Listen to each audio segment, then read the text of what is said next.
Única ferrovia no Brasil a utilizar a bitola de 96 centímetros, a Companhia Ituana de Estradas de Ferro surgiu de uma divergência entre agricultores de Itu e Sorocaba e teve uma história bastante interessante, embora hoje esteja muito reduzida a sua extensão.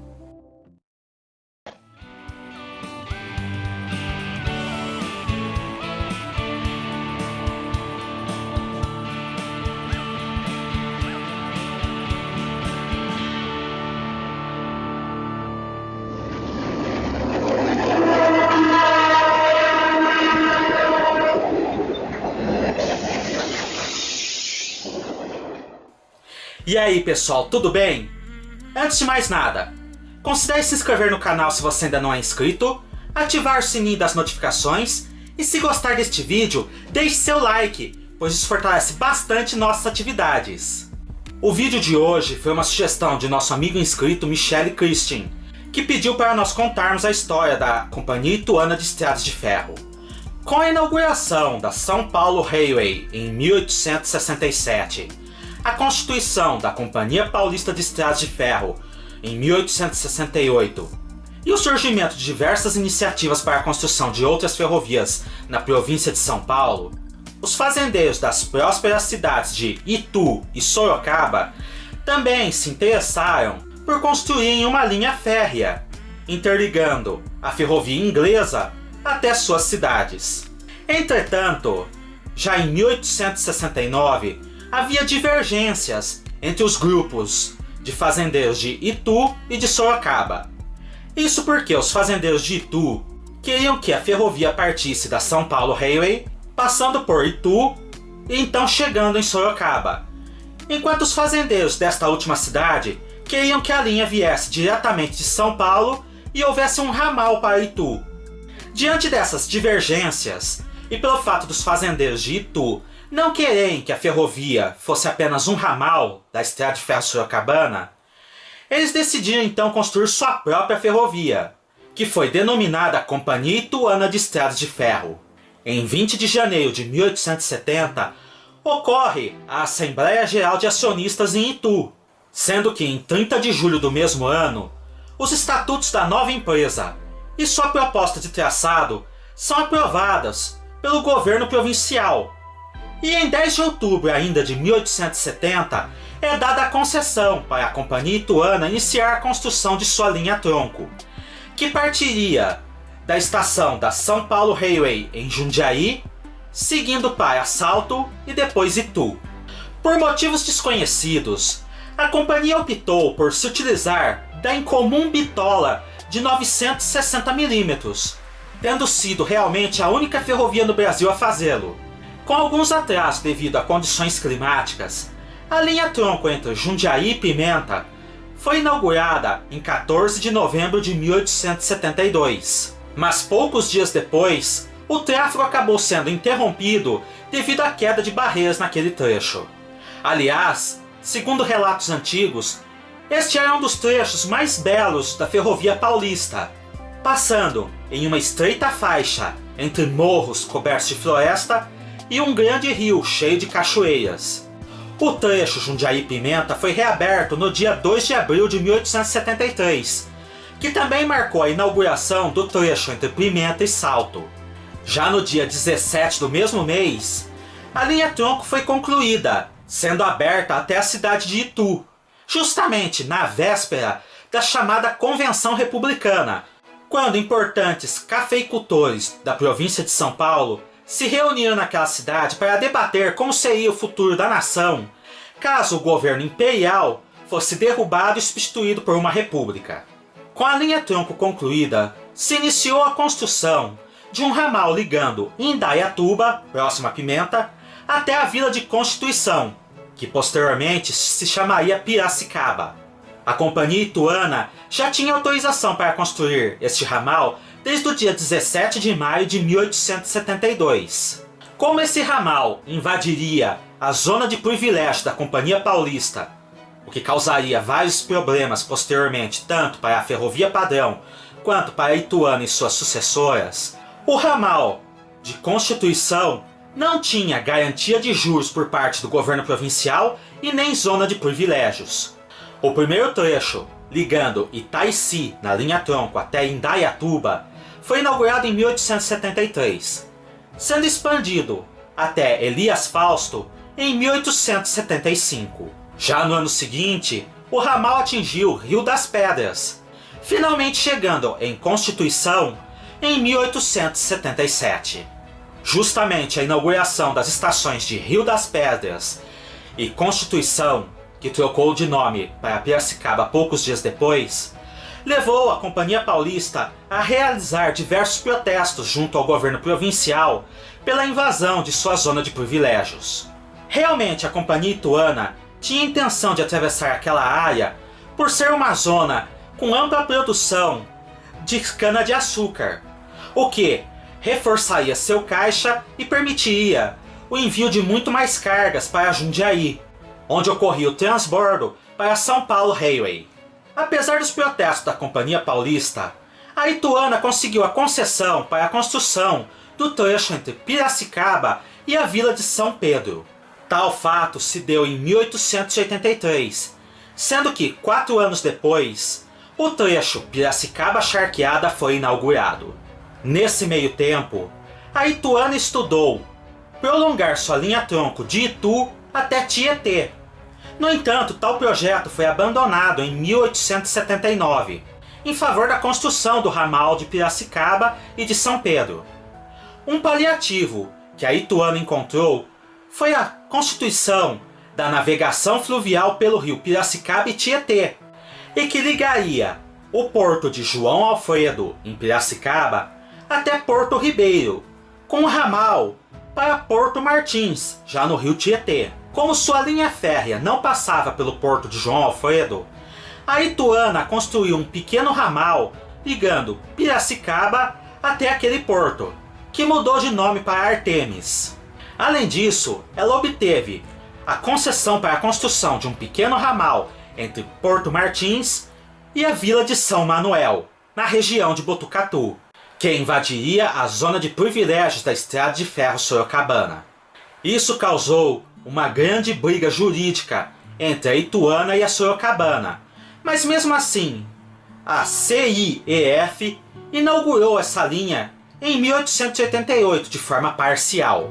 Entretanto, mesmo com todos esses investimentos, a Ituana enfrentava graves problemas financeiros, em parte devido à necessidade de baldeação em Jundiaí, além do fato de sua linha ter sido construída de maneira muito ruim. A baldeação em Jundiaí, da Ituana para São Paulo Railway, era apenas um dos problemas enfrentados.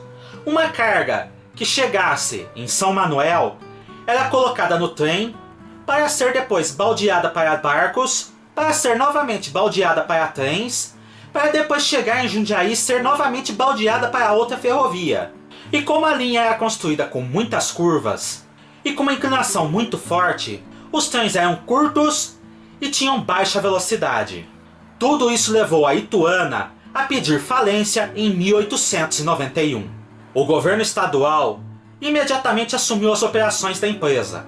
E como a Estrada de Ferro Sorocabana também se encontrava em dificuldades financeiras tendo sido assumida pelo governo estadual, ele funde ambas as empresas na Companhia União Sorocabana Ituana em 1892. O que resolve, de certa forma, os problemas jurídicos enfrentados no ramal de São Manuel, que se torna parte do ramal de Bauru que estava sendo implantado pela CUSI. E vocês podem assistir um pouco disso clicando aqui em nosso Ferro História número 43. Em 1893, o trecho Charqueada-São Pedro foi inaugurado. E embora existisse projetos de levar a linha de São Pedro para Torrinha e de Charqueada para Rio Claro, tal não se concretizou. E a antiga Companhia Ituana atingiu a máxima extensão de sua malha. Em 1895, a bitola da antiga Ituana começa a ser alargada para 1 metro. E em 1897, a CUSI constrói uma ligação entre Itu e Mairink, permitindo que os trens da antiga Ituana alcancem a linha-tronco da Sorocabana. Entretanto, como a malha da Ituana continua sendo muito ruim, a cidade de Piracicaba faz um requerimento para a Companhia Paulista construir um ramal de bitola larga ligando sua malha até aquela cidade. E vocês podem assistir a história do ramal de Piracicaba da Companhia Paulista clicando aqui em nosso Ferro História 44. Em 1914, é construída a ligação entre Itaici e Campinas, sendo que em 1924, este trecho é unido à linha da Estrada de Ferro Funilense, que ligava Campinas a Pádua Sales, fazendo com que todo o trecho entre Mairink e Pádua Sales seja chamado de Ramal de Campinas, incluindo nisso o trecho entre Itaici e Itu da antiga Ituana. Apesar dessas mudanças, a malha da antiga Ituana nunca operou a contento, sendo que, durante diversas décadas, nunca recebeu investimentos que pudessem fazer com que a velocidade das viagens fosse maior, reclamações de usuários e até mesmo o envio de cargas através de estradas da zona da Ituana para a Companhia Paulista era muito comum. Somente na década de 1950 iniciou-se uma pequena renovação na ferrovia com a chegada das primeiras locomotivas diesel, as GE Cooper-Bessemer. Mas mesmo isso não serviu para levantar a antiga Ituana de seu marasmo. Em 1954 foi desativada a navegação fluvial entre Artemis e Porto Martins, além dos ramais de Porto Martins a Aranquá e da linha entre Artemis e Piracicaba. 12 anos depois, em 1966, foi desativado o trecho Piracicaba-São Pedro, sendo que a linha entre Piracicaba e Barão de Resende ainda continuou em operação até 1980, atendendo a siderúrgica Dedini. Já a linha entre Jundiaí e Itaici foi fechada definitivamente em 1970. E em 1977, trens de passageiros deixaram de percorrer todo o restante da malha. No início da década de 1980, a estação de Piracicaba-Sorocabana é desativada, sendo então construída uma alça de acesso entre a linha da antiga Ituana e a linha da antiga Companhia Paulista, sendo que todas as atividades de bitola métrica são transferidas para a estação de Piracicaba Paulista, utilizando-se um terceiro trilho para acessar aquela estação. Já o trecho Itaici-Itu é fechado em 1986, com a inauguração da nova variante Boa Vista-Guaianã, que visava substituir a antiga linha-tronco da Ituana e o ramal de Campinas da Sorocabana por uma linha mais moderna, com bitola mista e capacidade de receber trens de carga maiores. Isso também modifica o ponto inicial do ramal de Piracicaba em bitola métrica, que deixa de sair de Itaici para sair da antiga estação de Pimenta. No entanto, como já o ramal de bitola larga da antiga Companhia Paulista registrava pouco tráfego, praticamente desde 1980, pouquíssimas cargas trafegavam pela bitola métrica entre Piracicaba e Pimenta. Devido a isso, em 1990, o trecho é fechado, e em 1992, os trilhos são definitivamente retirados entre Piracicaba Paulista e Pimenta, encerrando-se assim a operação comercial da Companhia Ituana de Estradas de Ferro. A locomotiva número 1 daquela companhia havia sido preservada pela Sorocabana em um pedestal diante das oficinas de Sorocaba, sendo que, na década de 2000, ela foi restaurada em condições operacionais e levada para Indaiatuba, para ser utilizada em um futuro projeto de trem turístico que acabou não se tornando realidade. Entretanto, outro projeto, apesar de um início conturbado e demorado, teve mais sorte: o trem republicano entre Salto e Itu. As primeiras ideias para a constituição deste trem turístico, ligando Salto e Itu através da antiga linha-tronco da Ituana, foram iniciadas em 2005, sendo que os trilhos foram reimplantados numa distância de 7 km entre os anos de 2010 e 2020, com diversas paralisações por falta de verbas e por questões políticas, e até mesmo por questões de autorização, já que parte do trecho correria em paralelo com o corredor de exportação da Rumo, necessitando de autorização da concessionária para a realização das obras. Finalmente, em 19 de dezembro de 2020, o trem republicano foi inaugurado, utilizando-se locomotivas GE Cooper-Bessemer, carros de inox da antiga Sorocabana e carros de aço carbono da antiga rede, sendo administrado pela empresa Serra Verde Express, em sistema de concessão, enquanto as locomotivas estão alugadas da ABPF. Graças a este trem turístico, este pequeno trecho da Companhia Ituana voltou a operar, sendo ele o representante desta interessante companhia, cuja história não pode ser esquecida. E essa foi a história da Companhia Ituana de Estradas de Ferro.